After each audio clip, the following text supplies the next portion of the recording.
এই মুহূর্তে তোমাদের সাথে পোস্ট অফিসের একটা নতুন নিয়োগ নিয়ে আলোচনা করব, যেখানে তোমাদের জিডিএস এর মতোই, জিডিএস এ যেমন মাধ্যমিক পাশ হলে তুমি অ্যাপ্লাই করতে পারো, ঠিক তেমনি এখানেও মাধ্যমিক পাশে অ্যাপ্লাই করতে পারবে।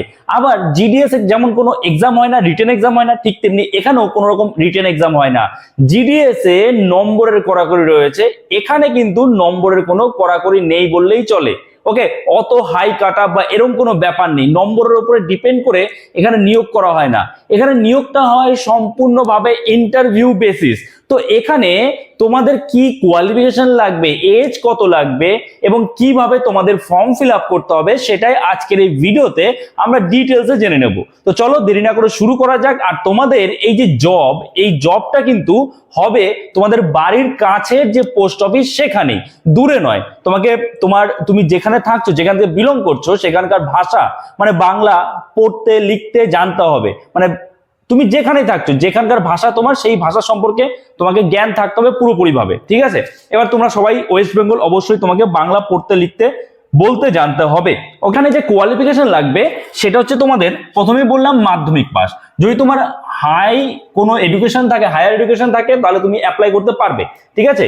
তারপরে পোস্ট, কি পোস্টে এখানে তোমাদের নিয়োগ করা হবে? এখানে নিয়োগ করা হবে এজেন্ট। এজেন্ট অর্থাৎ বীমা, যদি আমি বলি পুরোপুরি নামটা, সেটা হচ্ছে বীমা এজেন্ট। বীমা এজেন্ট পোস্টে কিন্তু তোমাদের এখানে নিয়োগ করা হয়। আচ্ছা, এজ কত লাগে? এজ দেখো, মিনিমাম এজ যদি বলি সেটা হচ্ছে 18 বছর। মিনিমাম এজ 18 বছর। এইবার বিভিন্ন জায়গায় বিভিন্ন রকম রিকোয়ারমেন্ট থাকে, সেখানে কখনো বলে 45 বছর, কখনো বা বলে 50 বছর পর্যন্ত তুমি এই পোস্টে জব পেতে পারো, এই পোস্টে কাজ করতে পারো। আচ্ছা, আদার্স কি কোনো কোয়ালিফিকেশন লাগবে? দেখো, আদার কোয়ালিফিকেশন মানে ওইটাই যেটা আমি বললাম, যে তোমাকে ভালো মতো বাংলা পড়তে লিখতে জানতে হবে এবং মানুষকে তোমার বোঝানোর ক্ষমতা রাখতে হবে।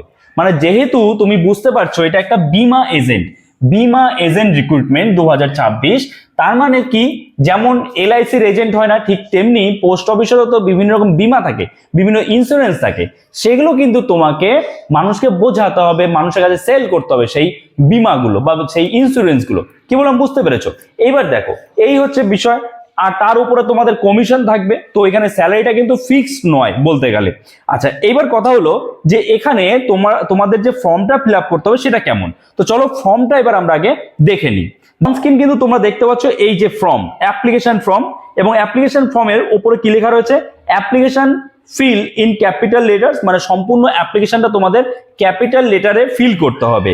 এবং এখানে কি রয়েছে? অ্যাপ্লাই পোস্ট ফর ডাইরেক্ট বীমা এজেন্ট। বীমা এজেন্টে তোমাদের এখানে অ্যাপ্লাই করতে হবে। আচ্ছা, আর কি আছে দেখো, আর তোমাদের এখানে দেখো কি রয়েছে? Paste a self attested photograph. তোমাদের এখানে একটা সেলফ অ্যাটেস্টেড ফটোগ্রাফ পেস্ট করতে হবে। এছাড়া আরো যদি বলি, তারপর তোমাদের এখানে নেম দিতে হবে, নেম অফ দ্য ক্যান্ডিডেট। তোমরা দেখতে পাচ্ছ এই যে name of the candidate, father's name, date of birth, সব কিন্তু সঠিকভাবে পূরণ করতে হবে। এটা এমন নয়, জিডিএস যেমন তোমরা অনলাইনে অ্যাপ্লাই করো, অনলাইনে অ্যাপ্লাই করার পরে কোনো ভুল হলে তুমি এডিট করতে পারো, কিন্তু এখানে কিন্তু অফলাইনে অ্যাপ্লাই করতে হচ্ছে, তোমাকে ফর্মটা জমা দিতে হবে অফলাইনে। তাহলে এখানে তোমার সবগুলো জিনিস, সব যা যা ঘর আছে সব ঠিক মতো ফিল আপ করতে হবে, সঠিক ইনফরমেশন দিতে হবে। তারপরে এখানে আধার নং, মোবাইল নং, রিলিজিয়ান, এগুলো সব তোমাদের দিয়ে দিতে হবে। তারপরে দেখো এখানে রয়েছে এডুকেশনাল কোয়ালিফিকেশন। এখানে এক্সাম 10th, যদি তুমি মাধ্যমিক পাস হও তাহলে কোন বোর্ড বা বোর্ড থেকে পাস করেছো সেটা দিতে হবে। সাবজেক্ট কি কি ছিল, পাসিং ইয়ার, মার্কস, এগুলো কিন্তু তোমাদের সব দিতে হবে। পার্সেন্টেজ কত ছিল, একই রকম যদি তুমি এইচএস পাস হও, same board, subject, passing year, marks, percentage. গ্র্যাজুয়েশনের ক্ষেত্রেও তাই, যদি তুমি গ্র্যাজুয়েট হয়ে থাকো তাও অ্যাপ্লাই করতে পারবে। আচ্ছা, তারপরে দেখো নিচে দেখো রয়েছে কি, দেখো নিচে রয়েছে দেখো, তারপরে any other qualification or experience. যদি তোমার এক্সপিরিয়েন্স থাকে বা কোনো আদার কোয়ালিফিকেশন থাকে তাহলেও অ্যাপ্লাই করতে পারবে। যদি তোমার ইন্স্যুরেন্সের কাজের আগে দক্ষতা থাকে, কোনো এক্সপিরিয়েন্স থাকে, তুমি অন্য কোনো কোম্পানিতে ইন্স্যুরেন্সের কাজ করেছো, তাহলেও তুমি কিন্তু এখানে অ্যাপ্লাই করতে পারবে। ওকে, সেক্ষেত্রে তোমাকে অগ্রাধিকার দেওয়া হবে। আর যদি একদম ফ্রেশার হও তাতেও কোনো সমস্যা নেই, তুমি এখানে কাজ করতে পারবে। আচ্ছা, তারপরে অ্যাড্রেস দিয়ে দেবে, village, street, house, post office, police station, district, এগুলো তুমি ঠিক মতো ফিল আপ করে এখানে ক্যান্ডিডেট সিগনেচার, ডেট, প্লেস দিয়ে ডেট প্লেস দিয়ে তোমাদের কিন্তু এই ফর্মটা সাবমিট করতে হবে তোমাদের নিকটবর্তী যে পোস্ট অফিস সেখানে। এবার দেখো, এই যে রিক্রুটমেন্টটা, এটা কিন্তু অল ওভার ইন্ডিয়াতে একসাথে হয় না, বিভিন্ন পোস্ট অফিসে বিভিন্ন সময়ে রিক্রুটমেন্ট হয়। এবার তোমার কাছের যে পোস্ট অফিস রয়েছে অবশ্যই সেই পোস্ট অফিসের নাম কমেন্টসে জানাও, যাতে যখনই সেই পোস্ট অফিসের জন্য নতুন কোনো বীমা এজেন্ট রিক্রুটমেন্টের আপডেট আসবে আমি তোমাদের সবার আগে জানিয়ে দিতে পারবো। কি বললাম বুঝতে পেরেছো? আশা করি বুঝতে পেরেছো। তো আশা করি তোমরা বুঝতে পেরেছো যে জিডিএস এর মতোই মাধ্যমিক পাশেও তোমরা এইভাবে পোস্ট অফিসে জব পেতে পারো, পোস্ট অফিসে তুমি কাজ করতে পারো এজেন্ট হিসাবে, এজ এ বীমা এজেন্ট হিসাবে।